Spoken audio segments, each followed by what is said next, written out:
Buenos días, bienvenidos a un nuevo vídeo del canal MILAB Technology. En esta ocasión vamos a realizar un vídeo de la continuación de vídeos que vamos realizando de electrónica para inventores. En esta ocasión vamos a hacer el tema resistencia, resistividad y conductividad. Estos temas están relacionados con el flujo de corriente que hay en diversos materiales. Algunos materiales van a resistir más, algunos van a resistir un poco menos.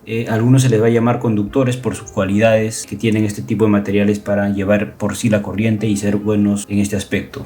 Bien, vamos a ver una vista general y una introducción a lo que es a este tema de resistividad y conductividad. Se sabe que dentro de una red de átomos, en un ambiente, digamos, los electrones libres chocan con iones, digamos, hay un movimiento en una temperatura ambiente. O sea, nosotros tenemos, como les indicaba, nosotros tenemos un conductor, ¿correcto?, por el cual fluyen nuestros electrones. Entonces, cuando no hay ninguna corriente en una temperatura ambiente, correcto, en una temperatura de lugar, va a existir, digamos, estos electrones. A medida que aumenta o baja la temperatura, van a actuar, van a moverse, va a haber una interacción, pero no va a haber flujo de corrientes. Pero sí hay que indicar que estos electrones, estas cargas, son bien sensibles al cambio de temperatura. Bien, en 1826 George Simon Ohm publicó los resultados experimentales sobre la resistencia de diferentes materiales utilizando un enfoque cualitativo. ¿Qué significa esto? Que Ohm no estudió, digamos, de forma microscópica cómo se comportan las moléculas o, digamos, los electrones, que son partículas elementales de la corriente eléctrica, sino que él, a través de una serie de experimentos colocando, digamos,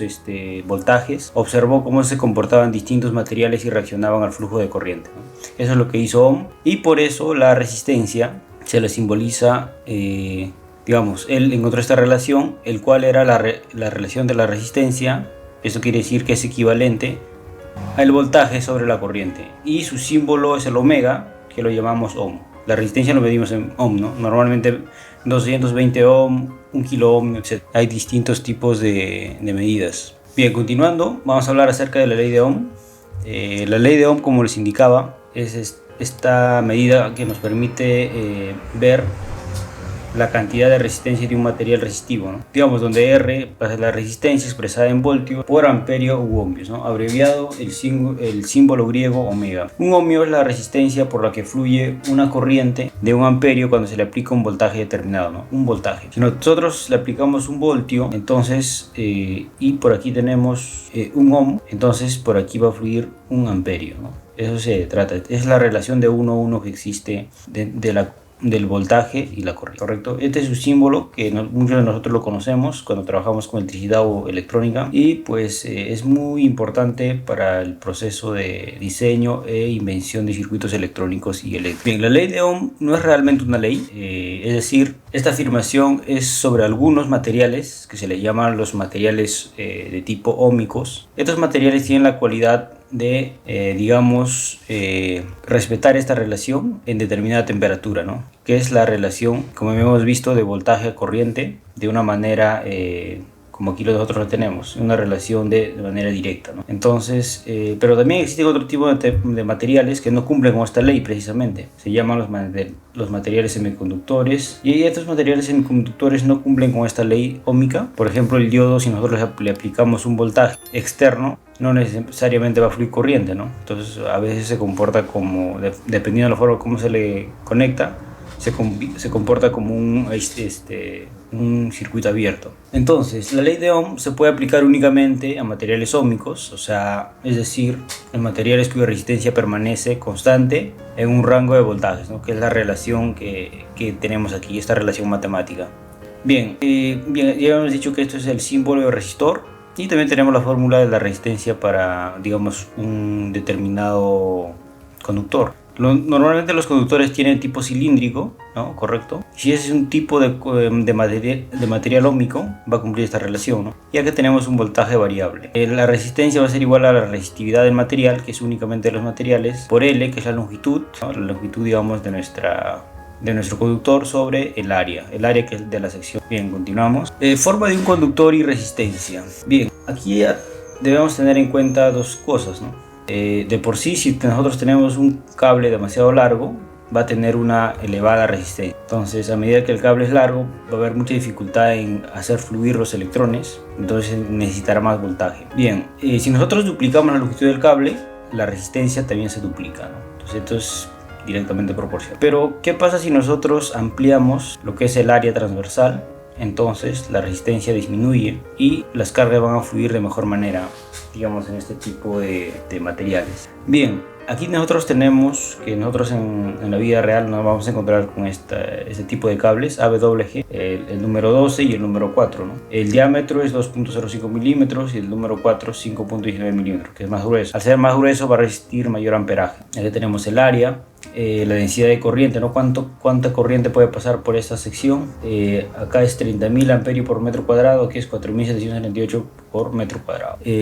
Aquí podemos observar nuestro cable, que es número 12, que está más delgado, y nuestro cable número 4, que es más grueso. Va a depender, digamos, el amperaje que vamos a utilizar, que va a pasar por esa corriente, para poder utilizar qué tipo de cable corresponde, ¿no? Normalmente, dependiendo, digamos, de la carga o del consumo de corriente, se utiliza los cables. Si digamos, la corriente es demasiado, pues el material va a sufrir un daño o se puede calentar demasiado. Bien, pasamos a la siguiente diapo. Resistividad y conductividad. A diferencia de la resistividad es completamente independiente de las dimensiones del material, como ya hemos visto anteriormente. La resistividad es una propiedad exclusiva del material.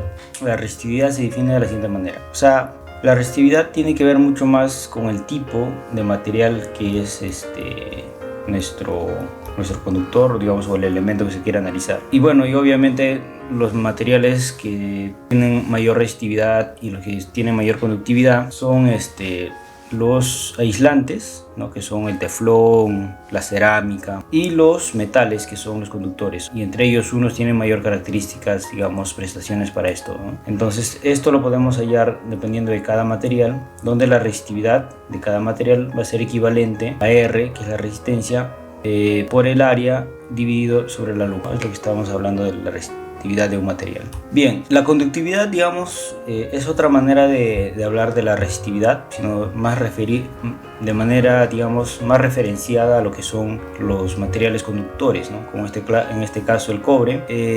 Es la proporción, digamos, inversamente proporcional o inverso matemático de nuestra resistividad, ¿no? Que nosotros tenemos aquí, que digamos, lo vamos a representar en esta letra griega, es equivalente a 1 sobre ρ, que es la resistividad, ¿no? Entonces es lo mismo, pero de manera inversa. Sus unidades en Siemens, ¿no? Del alemán. Y también nosotros podemos hacer aquí una proporción, ¿no? Sabemos que voltaje es igual a, por la ley de Ohm, corriente por resistencia para materiales óhmicos, y esto es igual a R, la densidad por longitud sobre área por la corriente, ¿no? Entonces aquí estamos haciendo una equivalencia del voltaje con la conductividad, ¿no? Bien, esas son algunas fórmulas que podemos utilizar. Bien, vamos a ver una tabla en la cual se muestran la resistividad, conductividad, la temperatura, el coeficiente de temperatura, ¿no? De algunos materiales, por ejemplo del aluminio, que es, digamos, uno de los mejores conductores, del oro, de la plata, del cobre, y etcétera, de varios tipos de materiales.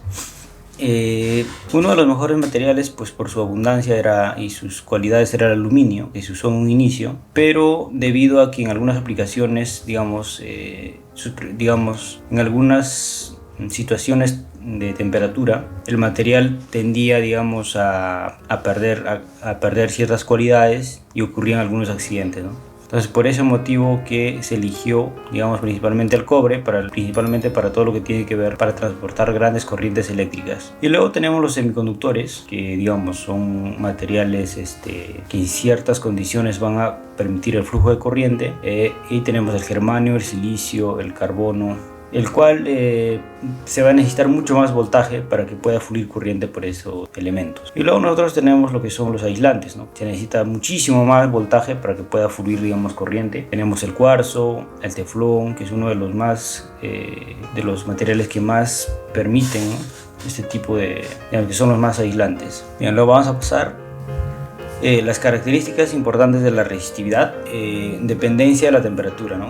Como hemos visto, tenemos varios tipos de variables, digamos, de coeficientes. Esto lo podemos obtener en nuestra tabla, que ya son materiales que han sido utilizados con anterioridad. Y bueno, y también tenemos la temperatura, digamos, a lo que va a trabajar el material, y de acuerdo a eso podemos calcular. Es importante esto de la resistividad.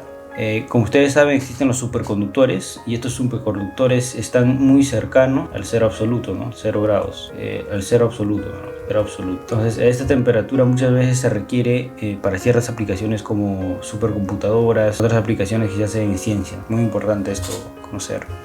Bien, ya terminando nuestra clase de hoy, nuestra presentación del día de hoy, el agua, el aire y el vacío. O sea, el agua, digamos, tenemos varias manifestaciones del agua, pero una de las más importantes es el agua pura, que nosotros utilizamos en los laboratorios, que son el agua destilada, que es uno de los materiales que mayor resistividad tiene, ¿no?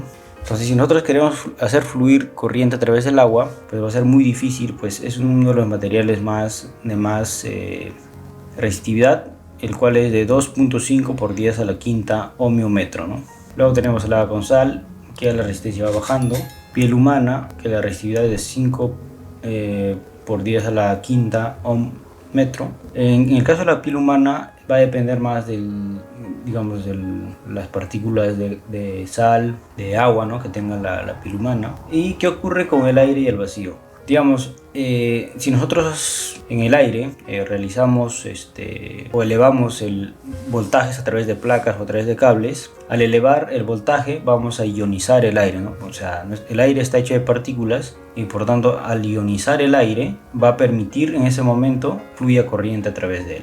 Esto normalmente se ve, digamos, en postes de alta tensión, ¿no?, cuando se llevan muchísimos voltaje, digamos, elevados niveles de corriente, y bueno, sí se puede transportar, digamos, corriente a través del aire, pero es, digamos, de una manera muy especial, ¿no? Y en el vacío, bueno, en teoría el vacío no debería haber nada, ¿no? En el vacío no hay moléculas, no hay nada, entonces no va a haber una conducción de corriente, pero sabemos que en el vacío a veces aparecen, digamos, algunas moléculas, iones. Entonces, eso aún todavía, digamos, hay investigación, ¿no?, lo que es el vacío cuántico, esos temas. Pero en teoría no debería, o es muy difícil que fluya corriente en el vacío. Bien, muchas gracias por su atención. Esto ha sido la presentación del día de hoy. Y eso sería todo. Gracias por su atención.